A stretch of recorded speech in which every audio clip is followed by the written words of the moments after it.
사랑도 여러분, 20분 정도의 윤한성 목사입니다. 반갑습니다. 잘 지내셨습니까? 자, 우리가 20분 정도 하나님의 말씀을 20분 동안 집중해서 읽는 시간을 갖습니다. 왜 이 시간을 갖는다고 그랬습니까? 생각하는 것이죠. 우리가 뭘 가지고 하나님의 말씀을 가지고 생각하는 연습을 하는 것입니다. 그 이유는 뭡니까? 누군가가 나에게 물어볼 때, 그렇죠?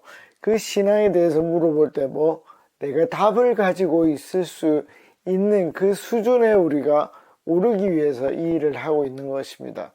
그래서 우리가 재미있게 읽으시고 또 때로는 깊이 읽으시고 그래서 하나님의 말씀을 이해하고 실천하는 그런 신앙이 됐으면 좋겠습니다. 자, 우리 시그니처하고 시작하도록 하겠습니다. 자, 우리 지난 시간에 출애굽기 12장 37절까지 했습니다. 이제 38절로 넘어가 보겠습니다. 수많은 잡족과 양과 소와 심이 많은 가축이 그들과 함께 하였으며, 자, 이게 뭡니까? 이제는 출애굽 이집트에서 나옵니다. 나오는데 어떤 형태를 띠고 나왔는가, 이게 재밌는데 여기에서 굉장히 중요한 부분이 뭐냐면 수많은 잡족입니다. 수많은 잡족. 자, 왜 수많은 잡족이라고 표현을 했을까요? 이스라엘 민족이라고만 표현을 하지. 이 잡족 안에 많은 사람들이 포함되어 있다는 것입니다. 여러분, 그러니까 열재앙이 이제 다 마쳤어요. 그러니까 이집트에 있는 첫째 태어난 모든 것들은 다 죽었습니다. 그런데 믿음의 문설주에 어린 양의 피를 발랐던 이스라엘 민족들에게는 그 일이 지나갔습니다. 그게 6월절이었습니다. 그렇죠? 그러면 어떤 일이 일어납니까? 사람들이 판단할 수 있겠죠. 왜 이집트의 첫째 아이들은 다 죽었을까? 왜 이스라엘의 첫째 아이들은 살았을까? 판단할 수 있습니다. 그렇죠? 그러면 어떻게 되겠습니까? 두 가지 종류의 사람들이 생깁니다. 뭐냐면 믿음의 판단을 한 사람들은 더 이상 이집트에 있지 않습니다. 자기의 신분이 이스라엘 사람이건 이집트 사람이건, 저는 이제 이 잡족 안에 이집트 사람도 들어있을 거라고 생각을 합니다. 왜냐하면 그들이 여러 그 재앙을 통해서 가치 판단을 할 수 있게 되었기 때문입니다. 그리고 그 이집트에 있던 여러 다른 민족들 중에 가치 판단을 할 수 있는, 하나님인지 파라오인지 이거를 판단할 수 있는 사람들이 거기에 있었고, 그 판단이 여호와네 라고 결론이 난 사람들은 이제 이스라엘과 함께 이집트를 나오게 됩니다. 여러분, 그리고 또 하나는 이게 이제 민중봉기설이라고 해가지고 여러분들이 굳이 이걸 알 필요는 없는데 불만을 가졌던 사람들, 이집트에 불만을 가졌던 사람들이 여기에 따라 나올 수 있습니다. 그렇죠? 왜냐하면 거기에 있어봤자 나는 천민이고 거기에 있어봤자 나는 너무 힘드니까 따라 나옵니다. 그런데 조금 있으면 나오겠지만 그런 불만을 가진 사람들은 탈출은 가능했지만 결국 이 이스라엘이라는 공동체에 녹아들 수는 없었을 것이다. 저는 그렇게 봅니다. 왜 그럴까요? 그 당시에는 믿음의 공동체이기 때문에 계속해서 너희는 유월절을 지켜라, 안식일을 지켜라, 하나님의 그 율법을 따라라, 이렇게 하면 그들이 그냥 불만만 가지고 나왔지만 이 이스라엘 공동체 안에서도 생존해낼 수가 없다. 그렇게 볼 수 있습니다. 그래서 이 수많은 잡족에는 이스라엘 사람만 있는 것이 아니라 그 하나님의 일을 보고 판단한 모든 외국인들이 다 포함되어 있다. 이렇게 볼 수 있다는 것입니다. 그러면 이게 신약적인 측면에서는 뭐가 중요합니까? 믿음은 선택된 선민에게만 주어지는 게 아니라 모든 믿음의 결단을 하는, 믿음의 의지를 나타내는 그 모든 사람들에게 주어진다는 것입니다. 그래서 이 수많은 잡족이라는 것은 굉장히 중요하다. 이스라엘 공동체를 규정할 때 이것은 육체적인 것이 아니라 영적인 것이다 하는 것이 중요합니다. 자, 신약에 사마리아인들이 있었어요. 이스라엘 유대인들은 그들을 뭐라고 생각을 합니까? 개라고 생각을 합니다. 개라고 생각을 해요. 그래서 상종도 하지 않으려고 그러죠. 그런데 예수님은 사마리아 사람들에게 복음을 전합니다. 왜 그렇습니까? 이 믿음의 공동체이기 때문이에요. 그러니까 하나님에 대한 믿음의 공동체가 되는 데는 육체적인 것이 중요한 게 아니라 그들의 가치 판단, 나는 누구를 따를 것인가, 그것이 중요하다 하는 것입니다.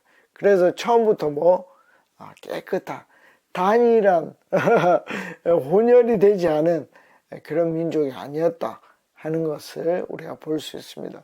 그리고 이제 좀 이따가 이제 여호수아와 갈렙이 나오는데, 갈렙 역시도 순수한 계통의 이스라엘 사람이 아니었다 하는 것을 우리가 여호수아서에서 공부할 수 있을 것입니다. 자, 39절입니다. 그들이 애굽으로부터 가지고 나온 발교하지 못한 반죽으로 무교병을 구웠으니 이는 그들이 애굽에서 쫓겨남으로 지체할 수 없었음이며 아무 양식도 준비하지 못하였음이었더라. 아멘. 이게 뭡니까? 이제 광야 생활이 시작되는 것이고 준비된 삶을 살 수 없는 것입니다. 그러니까 이제는 거의 쫓겨나다시피 나오기 때문에, 급하게 나오기 때문에 무슨 이스트라든지 혐오라든지 이런 걸로 할 수 없다는 것입니다. 그래서 자연스럽게 뭐가 된다? 무교병을 먹게 된다는 것입니다. 그런데 후대에는 뭐죠? 이게 실제 상황이 아니라 기념하는 것이죠. 그래서 너희에게는 누룩, 이스트를 두지 마라. 아예 두지 마라. 왜냐하면 그 광야 생활을 직접적으로 체험하기 위해서 그랬습니다. 자, 다음 절로 넘어가 보겠습니다. 40절입니다. 이스라엘 자손이 애굽에 거주한 지 430년이라. 자, 이게 굉장히 중요하죠. 어떻게 됐습니까? 야곱의 자손들이 70명이 이집트로 갑니다. 그렇죠? 그리고 얼마가 흘렀죠? 430년이 흘렀습니다. 그러니까 이 430년 동안 어떤 일이 일어납니까?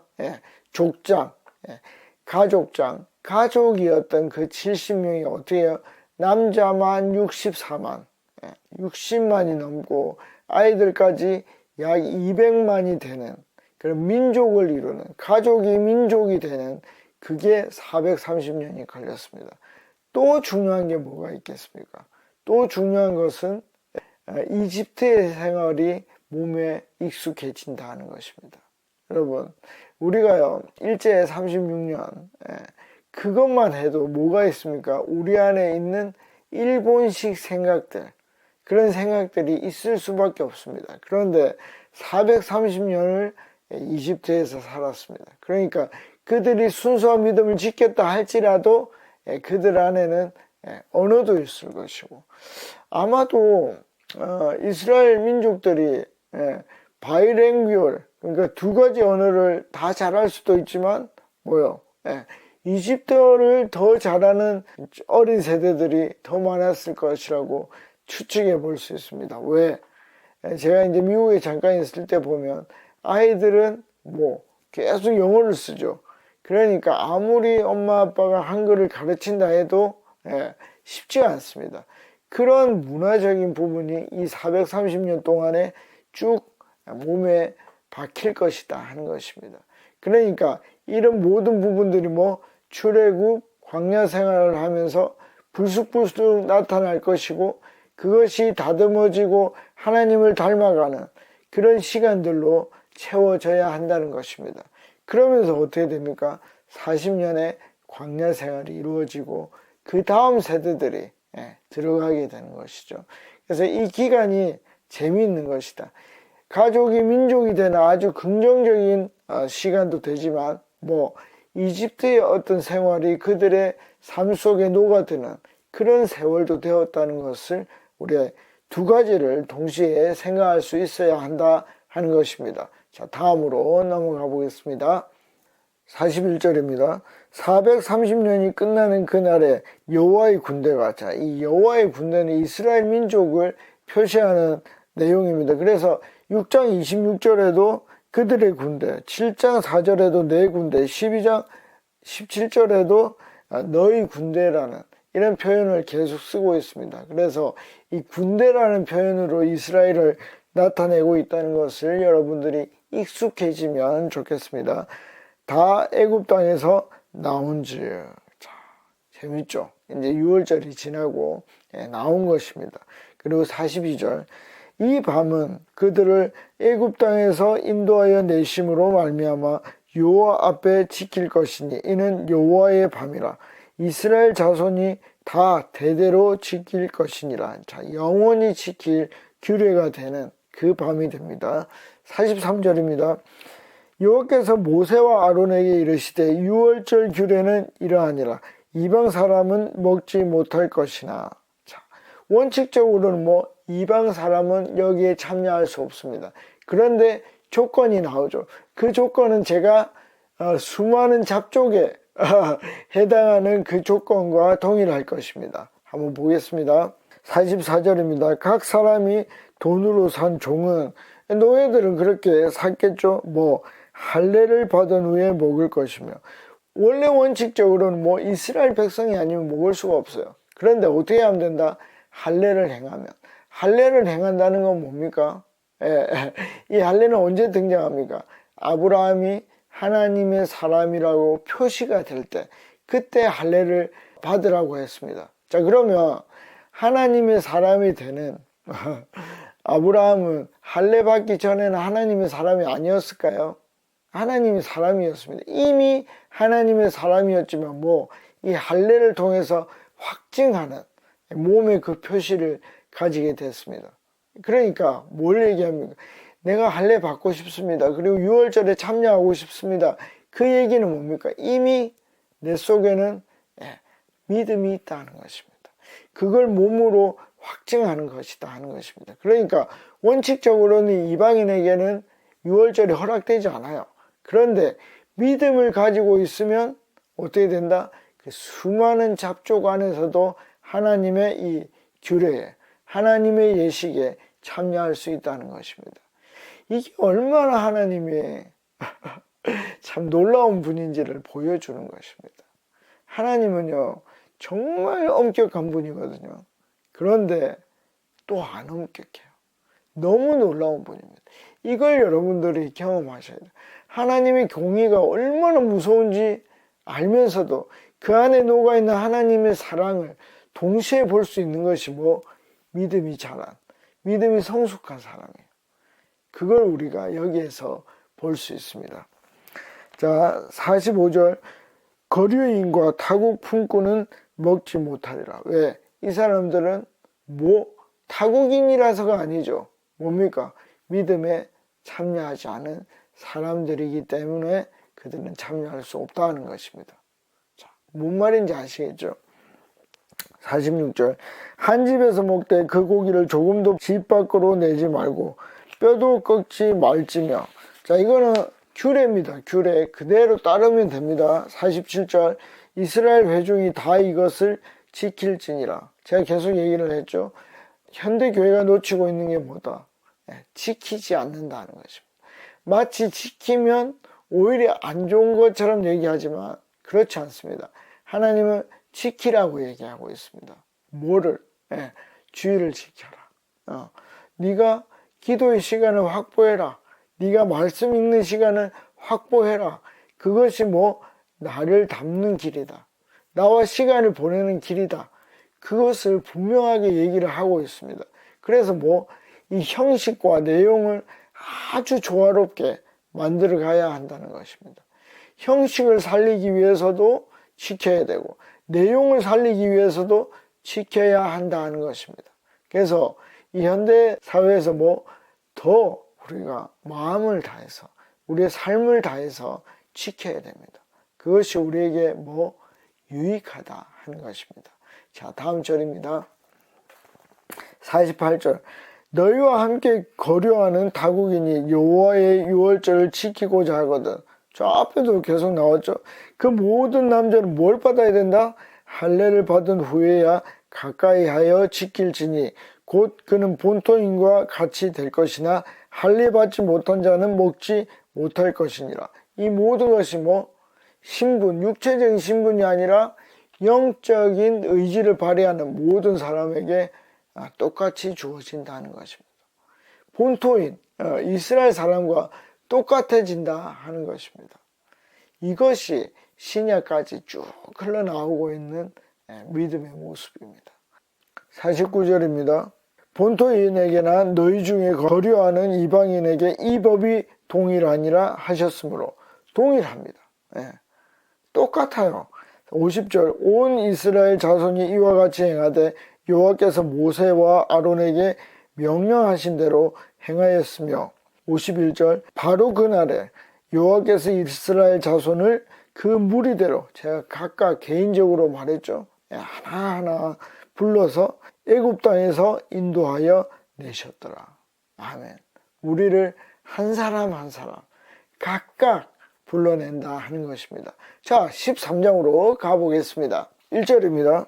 여호와께서 모세에게 일러 이르시되 2절 이스라엘 자손 중에서 사람이나 짐승을 막론하고 태에서 처음 난 모든 것은 다 거룩히 구별하여 내게 돌리라. 이는 내 것이니라 하시니라. 자, 이것의 첫 번째 이유는 뭡니까? 원래도 하나님께서 이 창조한 모든 것은 만들어낸 모든 것은 어떻게 해요? 하나님 것입니다. 그런데 6월절을 통해서 믿음으로 뭐가 확실해졌죠? 첫째, 그 초태생은 다 하나님 것이구나 하는 것을 알게 됐다는 것입니다. 그걸 어떻게 하라고요? 표시하라고. 자, 그러면 첫째가 내 것이다라고 얘기하는 것은 무슨 얘기입니까? 모든 소유가 내 것이다 하는 것을 얘기를 하고 있습니다. 자, 그러면 하나님은 너무 자기 것을 주장하는 분입니까? 왜 그럼 하나님이 상징적으로 첫째만 얘기를 하고 있을까요? 나머지 소유권은 뭐 너희가 인간이 잘 다스려 보라 하는 것입니다. 여러분, 하나님께서 어떻게 하셨죠? 선악과 하나만 두고 이 세상의 모든 것을 뭐 다스리라고 얘기를 했습니다. 그렇죠? 왜? 하나님과 같은 일을 인간이 할 수 있도록 해준 것입니다. 똑같은 이치입니다. 하나님은요, 우리를 옥죄려고 하는 분이 아니에요. 그러나 내가 너를 사랑한다. 그 표현을 내가 뭐 첫째 되는 것을 내가 가질 것이다. 내 것이다 라고 주장하면서 그 사랑을 확실히 보여주고 있는 것입니다. 여러분, 우리의 첫 시간, 우리의 뭐 첫 번째 돈, 우리의 첫 번째 건강, 그것이 모두 하나님 것입니다. 왜? 나를 사랑하기 때문에. 하나님이 나를 사랑한다는 것을 표시하고 있는 것입니다. 우린 그걸 드리면서 뭐가 되죠? 우리가 그걸 드리면서 나도 하나님을 사랑합니다 하는 것을 서로 보여주는 것입니다. 여러분, 사랑은 뭡니까? 관계입니다. 그래서 어떻게 돼야 된다? 서로가 이루어져야 돼요. 서로가 이루어질 때 온전한 사랑이 된다. 서로가 아니면 한쪽 방향에 아주 불완전한 사랑밖에 될 수 없다는 것입니다. 3절입니다. 모세가 백성에게 이르되 너희는 애굽 곧 종되었던 집에서 나온 그 날을 기념하여 유교병을 먹지 말라. 여호와께서 그 손의 권능으로 너희를 그곳에서 인도해 내셨음이니라. 아멘. 자, 똑같은 내용이 계속 반복되고 있습니다. 그러니까 이런 것은 뭐 앞에서 했으니까 빨리 읽을 수 있습니다. 근데 중요한 것들도 여러분들이 건져야 됩니다. 그것은 뭡니까? 그의 권능으로, 하나님의 능력으로 뭐 그 6월절의 무서운 밤을 이겨냈다는 것입니다. 그러니까 이 하나님이 능력이 있다는 것을 뭐 해야 된다? 경험해야 된다는 것입니다. 자, 여러분, 계속 제가 얘기를 하는데, 이런 믿음이라는 거는요, 뭐 경험에 의지하는 것입니다. 여러분, 많은 잘못된 왜곡들이 뭐가 있냐면, 마치 믿음이라는 것은 이루어지지 않았을 때도 이루어진 것처럼 표현해야 된다고 생각을 합니다. 그게 땡이에요. 왜 땡입니까? 믿음이 어릴 때는요, 그럴 수가 없어요. 보세요. 애기들이 입에 뭐가 들어왔을 때 사랑을 느낍니다. 애기들이요, 만져줄 때 사랑을 느낍니다. 애기들이요, 놀아줄 때 사랑을 느낍니다. 왜 그렇습니까? 어리기 때문에. 여러분, 애기를 건너뛰고 어른이 될 수가 없어요. 애기를 건너뛰고 어른이 될 수 없어요. 여러분, 우리는 하나님의 권능을 직접 체험해야 돼요. 누가 그렇게 말하고, 누가 하나님 권능이 있다는데 그걸로는 부족해요. 자, 이번 주 하나님의 권능을 직접 체험하는 저와 여러분들이 되시기를 바랍니다. 다음 시간에 뵙겠습니다. 안녕히 계십시오. 파워.